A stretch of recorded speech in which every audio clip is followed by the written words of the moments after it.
வணக்கம். தமிழ் வெற்றிலை சமையலுக்குள்ளே போகலாம் வாங்க. நம்மளோட சேனலை நீங்கள் ஃபஸ்ட் டைமாக பார்க்குறீங்க அப்படின்னா சப்ஸ்கிரைப் பண்ணுங்கள். பக்கத்தில் இருக்க பெல் சிம்பிளை கிளிக் பண்ணுங்கள். ஆல் பட்டனையும் செலக்ட் பண்ணி விட்டுருங்க ஃப்ரெண்ட்ஸ். அப்போ தான் நான் தினம் போடுற வீடியோ உங்களுக்கு நோட்டிஃபிகேஷனில் வரும். வாங்க வீடியோக்குள்ளே போகலாம். இன்றைக்கி நம்ம ஒரு சூப்பரான ரெசிபி தான் பார்க்க போகிறோம். என்ன அப்படின்னா நண்டு கிரேவி. நண்டு பிடிக்காதவங்க யாருமே இருக்க மாட்டாங்க. ஸோ அவ்வளோ நன்மைகள் நிறைந்த இந்த நண்டு கிரேவியை எப்படி பண்ணுறது, அதுக்கு என்னென்ன பொருள் தேவை, கூடவே இதோட நன்மைகள் என்ன அப்படிங்கிறதையும் இந்த வீடியோ பதிவு மூலமாக நம்ம உங்ககிட்ட ஷேர் பண்ணிக்க போகிறேன். இப்போ இதை நம்ம நண்டு கடையில் வாங்க போகிறோம். வாங்கிட்டு கடையிலே க்ளீன் பண்ணி தான் நம்ம வீட்டுக்கு எடுத்துகிட்டு வர போகிறோம். இப்போ இதில் இருக்க நன்மைகள் நம்ம சைட் பை சைட் தெரிஞ்சுக்கலாம். நம்ம நண்டு சாப்பிட்டோம் அப்படின்னா நம்மளோட கண்ணுக்கு இது ரொம்பவே நல்லது. அதே போல் இதயம் ஆரோக்கியத்துக்கும், இதயத்தில் கொழுப்பு தங்க விடாமல் இதயத்தை நல்லா பாதுகாப்பாக வச்சுக்கிறதுக்கு ஒமேகா 3 கொழுப்பமிலம் ரொம்பவே தேவைப்படும். அது நண்டில் அதிகமாகவே இருக்குது. ஸோ அதனால் நீங்கள் நண்டு சாப்பிட்டீங்க அப்படின்னா உங்கள் இதயத்துக்கு, கண்ணுக்கு அது ரொம்பவே நல்லது. அதே போல் நம்மளோட ஹேர் க்ரோத்துக்கு ரொம்ப ரொம்ப ரொம்ப நல்லது. அதே போல் நம்மளோட ஸ்கின்னுக்கு, நகத்துக்கு இது ஆரோக்கியம் சேர்க்கறதுக்கு இது நண்டு ரொம்பவே ஹெல்ப் பண்ணுது. இப்போ அது நம்ம நண்டு கடையில் கட் பண்ணி வாங்கிட்டு வந்தாச்சு. இப்போ நம்ம நல்லா வீட்டில் க்ளீன் பண்ணிக்க போகிறோம். இதில் விட்டமின் டி அதிகமாக இருக்குது.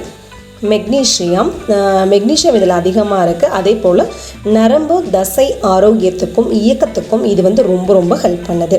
உடல் ஆரோக்கியத்துக்கு ஜிங்க், காப்பர் ரொம்ப ரொம்ப இம்பார்ட்டன்ட். அந்த ஜிங்க் காப்பர் நம்ம எலும்பு ஸ்ட்ராங்காக இருக்கிறதுக்கு கால்சியம் ரொம்பவே தேவைப்படும். அந்த கால்சியம்மை நம்ம உடலில் தங்க வச்சுக்கிறதுக்கும் உறிஞ்சி நம்ம எலும்புக்கு வலிமை சேர்க்கறதுக்கும் இது ரொம்ப ரொம்ப ஹெல்ப் பண்ணுது. அதே போல் இது முகப்பரு சரியாகிறதுக்கு ரொம்ப ஹெல்ப் பண்ணுது. அதே போல் முகப்பரு வராமல் இருக்கிறதுக்கும், ஆயிலி ஸ்கின் இருக்கும் இல்லையா, அவங்க நீங்கள் நண்டு எடுத்துக்கிட்டிங்க அப்படின்னா இதில் ஜிங்க் எண்ணெய் சுரப்பியை வரவிடாமல் தடுத்து முகப்பருவை கண்ட்ரோல் பண்ணுறதுக்கு ரொம்பவே ஹெல்ப் பண்ணுது. இப்போ நண்டை நம்ம நல்லா க்ளீன் பண்ணியாச்சு. க்ளீன் பண்ணதுக்கப்புறமா அரைக்கிற ஜாமான் நம்ம மிக்ஸி ஜாரில் சேர்த்துப்போம். 1.5 ஸ்பூன் அளவு மிளகு, 2 ஏலக்காய், 1 ஸ்பூன் சோம்பு, ஜீரகம் சேர்த்துக்கோங்க. அதுக்கப்புறம் 1/4 மூடி அளவு துருவன தேங்காய், கொஞ்சம் தண்ணி சேர்த்துட்டு நம்ம இதில் நைஸாக அரைச்சி எடுத்துக்க போகிறோம். கடாய் ஹீட் ஆனதுக்கப்புறமா நல்லெண்ணெய், கொஞ்சம் சோம்பு, 2 கிராம்பு இது வெடிச்சதுக்கப்புறமா ஒரு பெரிய வெங்காயம், மீடியம் சைஸை விட கொஞ்சம் பெருசு, அது நல்லா பொடுசாக கட் பண்ணிவிட்டு நம்ம உள்ளே சேர்த்துட்டு நல்லா எண்ணெயில் பரட்டி விட்டுக்கலாம். ஒரு பச்சை மிளகாய், கொஞ்சம் கருவேப்பிலை இலை இதையும் சேர்த்து நல்லா கலந்து விட்டுறலாம். நல்லா கலந்ததுக்கப்புறமா கொஞ்சம் மஞ்சள் தூள், தேவையான அளவு உப்பு சேர்த்துக்கலாம். உப்பு சேர்த்துட்டு இதையும் நல்லா கலந்து விட்டுக்கலாம். நம்ம 2 தக்காளியை மிக்சியில் நல்லா விழுதாக பண்ணியிருக்கேன், அதையும் உள்ளே சேர்த்துட்டு நல்லா கலந்து விட்டுக்கலாம். நம்ம கலந்ததுக்கப்புறமா 1/2 ஸ்பூன் அளவுக்கு இஞ்சி பூண்டு விழுது சேர்த்துக்கலாம். இஞ்சி பூண்டு விழுது நீங்கள் அதிகமாக சேர்த்துக்க வேண்டாம், ஃப்ளேவர் மாறிடும், நண்டோட அந்த வாசனையே தெரியாமல் போயிடும், அதுக்காக தான். இப்போ இதோட இஞ்சி பூண்டோட பச்சை ஸ்மெல் போன வரையிலும் நல்லா குக் பண்ணியாச்சு. குக் பண்ணதுக்கப்புறமா மிளகாத்தூள் சேர்த்துக்கலாம். மல்லித்தூள் 1.25 ஸ்பூன், 1/2 ஸ்பூனுக்கு கொஞ்சம் அதிகமாக மிளகாத்தூள் சேர்த்துக்கோங்க. நான் பச்சை மிளகாய் சேர்த்துருக்கேன், 1/2 கிலோ மிளகும் சேர்த்துருக்கோம். ஸோ அதனால் காரத்துக்கு தகுந்த மாதிரி நீங்கள் மிளகாத்தூள் கம்மி பண்ண செஞ்சுக்கோங்க. இப்போ இது எல்லாத்தையும் சேர்த்து நல்லா கலந்துக்கலாம். கொஞ்சம் மல்லி இலையும் சேர்த்து நல்லா ஒரு தொக்கு பதம் வர வரையில் பண்ணிப்போங்க. நல்லா இப்போ தக்காளி நல்லா தக்காளி வெங்காயம்லாம் நல்லா குலைவாக வந்துருச்சு. வந்ததுக்கப்புறமா ஆயிலும் நல்லா பிரிஞ்சு வந்துருச்சு. இந்த ஸ்டேஜில் நம்ம க்ளீன் பண்ணி வச்ச நண்டை உள்ளே சேர்த்துக்கலாம்.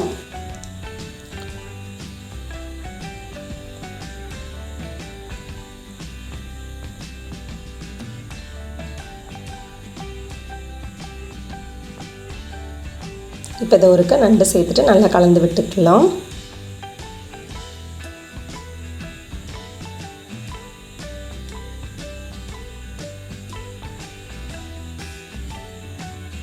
இதில் விட்டமின் B12 இருக்கனால இரத்த உற்பத்திக்கும் நம்மளோட உடல் ஆரோக்கியத்துக்கும் இது ரொம்பவே ஹெல்ப் பண்ணுது.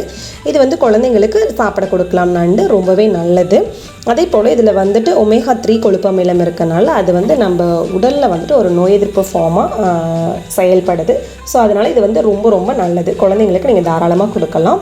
அவங்களுக்கு இப்போ பனி டைம், மழை காலம் அப்படிங்கையில் அவங்களுக்கு அடிக்கடி கால்ஃப் ரன்னிங் டோஸாக இருக்கும், ரொம்ப பிரச்சனையாக இருக்கும் அவங்களுக்கு. ஸோ அப்படி நீங்கள் நண்டு சூப் சூப்பாவோ குழம்பு அப்புறம் கிரேவி இல்லை ரசம் மாதிரி கூட நீங்கள் செஞ்சு கொடுக்கலாம். அவங்களுக்கு வந்து டக்குன்னு அந்த சளி வந்து சரியாயிரும். அதே போல் பால் குடிக்கிற பச்சை குழந்தைங்களுக்கு வந்துட்டு சளி பிடிக்கிறதுக்கு நிறைய சான்சஸ் இருக்குது. ஸோ அவங்க மதர் வந்துட்டு நண்டு சாப்பிட்டுட்டு குழந்தைக்கு ஃபீட் பண்ணிங்க அப்படின்னா குழந்தைக்கு சளி இருந்தால் கூட அது வந்து சரியாக போயிடும். இப்போ இதை வந்து நம்ம நல்லா கலந்து விட்டுட்டு கொஞ்சம் தண்ணி சேர்த்துட்டு ஒரு 10 நிமிஷம் போல் அடுப்பை மிதமான தீயில் வச்சு வேக வச்சாச்சு. வெந்ததுக்கப்புறமா நல்லா ஒருக்க கலந்துட்டு நம்ம அரைச்சி வச்ச தேங்காய் கலவையை உள்ளே சேர்த்துடலாம். கொஞ்சம் ஜாரில் நம்ம தண்ணி சேர்த்துட்டு இதை வந்து இப்போ நம்ம வந்து நல்லா கலந்து விட்டுக்கலாம்.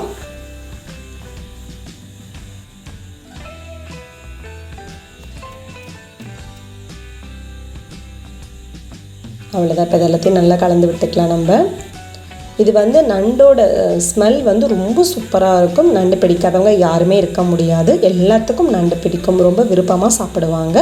இப்போ வந்து நம்ம தேங்காய் சேர்த்ததுக்கப்புறமா கரெக்டாக ஒரு 5லேருந்து 7 நிமிஷம் போல் நம்ம நல்லா மூடி போட்டு வேக வச்சுக்கலாம். அவ்வளோதான், நல்லா குக் ஆயிருச்சு. நண்டு கிரேவி சூப்பராக தயாராகிருச்சு. நண்டு மிளகு கிரேவி அழகாக தயாராகிருச்சு. நல்லா இப்போ ஒருக்கா கலந்து விட்டுக்கலாம். கலந்ததுக்கப்புறமா வாசனைக்கு கொஞ்சம் மேலால் மல்லி இலை தூவிட்டு பரிமாற வேண்டியதான் சூடாக. ரொம்ப சூப்பரான இந்த நண்டு கிரேவியை நீங்கள் கண்டிப்பாக ட்ரை பண்ணுங்கள். எப்படி இருக்குன்னு சொல்லிட்டு கமெண்ட் பண்ணுங்கள். நம்மளோட சேனலுக்கு சப்ஸ்கிரைப் பண்ணுங்கள். அப்போ தான் நாளைக்கு நான் போஸ்ட் பண்ணுற வீடியோ உங்களுக்கு நோட்டிஃபிகேஷனில் வரும். தேங்க்யூ.